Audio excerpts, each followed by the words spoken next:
Assalamu alaikum mekендештер, амансыздарбы? Ушул сулукта, бутуңуз муздап, бөйрөктөрүңүз муздап аткан болсо, ошондой эле простатит болуп ойноп аткан болсоңуздар, сиздерге ушундай теке күч алган сунуштар эмнелерге жакшы. Буттар муздап, ушу төшөктө алсыз болуп, төшөктө тез бүтүп аткан болсоңуз, бул жакшы жардам берет, иммунитетиңизди көтөрөт, адамдын организмин өтө күчтүү кылып коет. Бул натуралдуу чөптөрдөн жасалган 22 түрлүү сиздерге сунуштайбыз. Будан результаттар көп. Биз 2-3 жылдан бери иштешип келебиз. Ошондой эле ушуну курс кылып алсаңыздар, бул 1 айлык курс болот. Мындай мазды кошуп беребиз. Ана биз метро Лотный стадиондо биринчи вакыттан чыкканда эле ана башка шаарларга через почта салабыз. Түшүнбөгөн суроолоруңуздар болсо, номерлерди калтырып коебуз. Кайрылыңыздар, түшүндүрүп беребиз. Президент Садыр Жапаров 2-июлда иш сапары менен Москва шаарына барат. Бул тууралуу өлкө башчынын администрациясы кабарлады.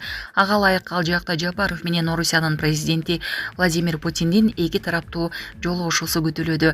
Жолугушуунун жүрүшүндө тараптар Кыргыз-Орусия кызматташтыгынын актуалдуу маселелерин, анын ичинде соода-экономикалык, маданий-гуманитардык жана инвестициялык чөйрөлөрдөгү маселелерди талкуулашат. Бакуда Спутник Азербайжан агенттигинин 2 журналистин көчү түзүмдөрү кырмап кетти. Азербайжандын коопсуздук күчтөрү Бакуда орусиялык 2 журналистти кырмады. Алар Спутник Азербайжан агенттигинин жетекчиси Игорь Картавыхты жана башкы редактору Евгений Белоусов экендигин чет элдик басылмалар жазышууда.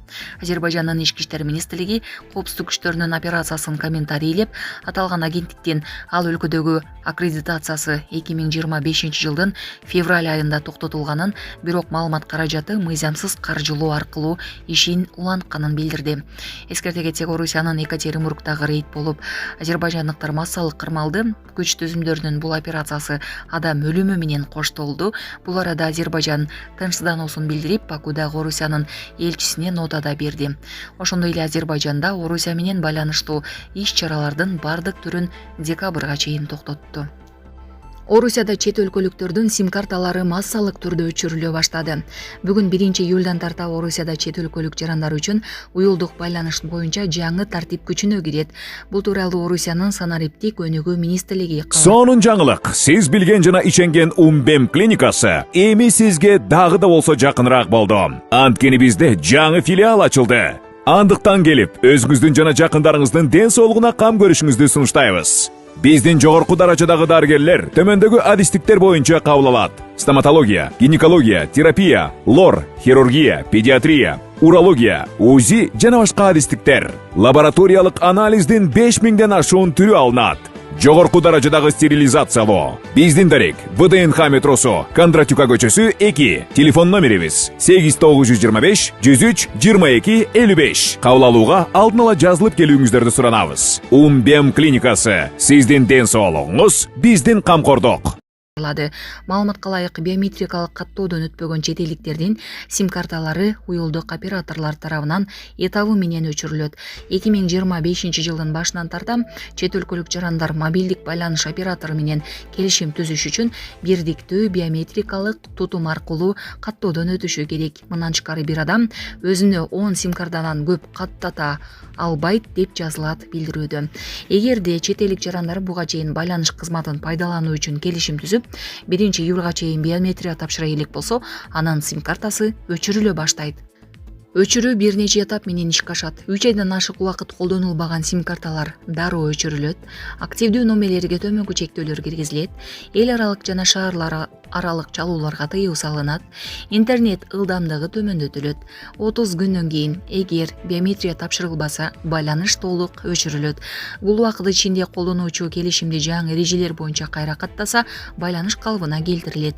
Министрликтин маалыматына ылайык, бүгүнкү күндө 2 миллиондон ашык чет өлкөлүк жаран бирдиктүү биометрикалык тутумга катталып, сим-карталарын жаңы эрежелер боюнча каттаткан. Бул чаралар алдамчылыкты жана көмүскө сим-карталарды жоюуга багытталган. Булак суперкежи. Орусия Тажикстандан желатин импорттоого тыюу салды. Бүгүн Орусиянын Россельхознадзору Тажикстандын ветеринардык кызматынан уйдун желатинine сертификат берүүнү токтотууну суранды. Буга продукциянын коопсуздугуна көзөмөл жетишсиз экени себеп болгон. Мындан сырткары айрым талаптар ээп стандарттарына туура келбей турганы да аныкталган. Ага байланыштуу Тажикстандагы өндүрүшчүлөрдүн Орусияга жөнөтүлчү желатини убактылуу чектелет. Бул тууралуу орус басылмалар жазышууда.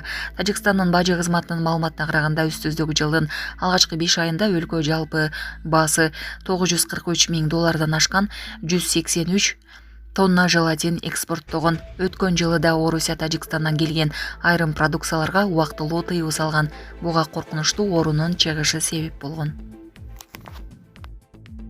Кремль Азербайжанда орусиялык журналисттердин кармалышы боюнча комментарий берди. Москва Бакуда орусиялык журналисттердин кармалышы тууралуу маалыматка өзгөчө көңүл бурууда. Бул тууралуу Кремлдин расмий өкүлү Дмитрий Песков 1-июлдагы брифингде билдиргенин чет элдик басылмалар жазышууда. Анын айтымында, Орусия Азербайжан менен жакын арада журналисттерди бошотуу боюнча макулдашууга жетишет. Ал мындай чаралар жалпы кабыл алынган нормаларга жана эрежелерге таптакыр туура келбей турганын баса белгиледи. Мындай аракеттер Орус Азербайжан мамилелеринин рухуна жана табиятына карама-каршы келет. Биз бул экстремалдык эмоционалдык реакция түз баарлашууга алмашат деп ишенебиз. Анын жүрүшүндө бардык суроолорго жооп берилет, деди Песков. Беле кетсек, Бакуда Спутник Азербайжан агенттигинин 2 журналистин күч түзүмдөрү кармап кеткендиги айтылды. Эмгек министрлиги чет өлкөдө ишке орношууда алдамчылык фактылары көбөйгөнүн эскертти. Өлкөнүн эмгек министрлиги чет өлкөдө ишке орношууда алдамчылык фактылары көбөйгөнүн эскертти. Мекеме билдиргендей, акыркы мезгилдерде кыргыз жарандарын чет мамлекеттерге, өзгөчө Европа өлкөлөрүнө, Германияга, Польшага, Венгрияга, Хорватияга жана башкаларга жумушка орноштурууда алдамчылык фактылары көбөйгөн. Шылуундар социалдык тармактарда жана мессенджерлерде жарнамаларды жарыялап, төмөнкүлөрдү убадалашат. Квалификация талап кылынбаган жогорку айлык акы, кепилденген иш менен камсыз кылуу, документтерди тез даярдоо, чет өлкөгө оңой чыгып кетүү. Андан кийин алар кызмат көрсөткөндүгү же чакыруу алуу үчүн алдын ала акы төлөөнү талап кылышат. Андан соң жок болуп кетишет. Жарандар үчүн кандай коркунучтар бар?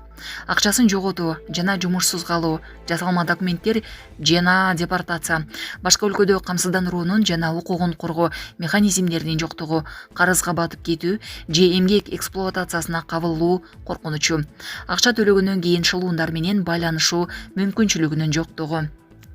Өзүңүздү кантип коргосоңуз болот. Социалдык тармактардагы белгисиз адамдарга эч качан акча которбоңуз. Жумушка орноштурууну сунуш кылган агенттиктин лицензиясынын бар же жоктугун текшериңиз. Шарттарды жакшылап карап чыккандан кийин гана келишимге кол коюңуз. Бардык документтердин көчүрмөлөрүн жана кат алышууларды сактаңыз. Бара турган өлкө, эмгек шарттары, чыгымдар жана реалдуу эмгек акысы жөнүндө толук маалымат алыңыз.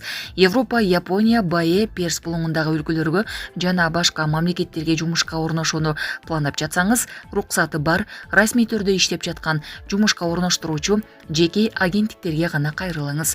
Кыргыз жарандардын чет өлкөлөргө ишке орноштуруу боюнча расмий иш алып барган жеке агенттиктердин тизмеси менен шилтемеден таанышсаңыз болот.